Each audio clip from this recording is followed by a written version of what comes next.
देखु मो गाँ अति सौंदर्यपूर्ण आम गाँ हूँ देखि पारे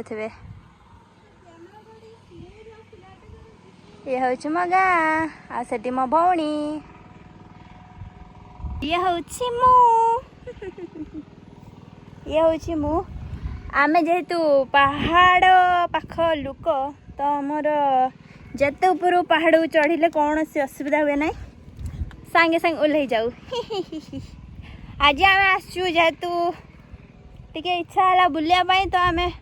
पलि आसिलु पहाड़ बुलिया कहीं आमरी गाँव में रही पहाड़ आम आसीपारूँ प्राय टाइम बहुत वर्ष को थरे पाखापाखि आसू तो आज आसीचु आम देखु जदि आपण को आम गाँव लोकेशन दरकार तो कमेंट करेंगे।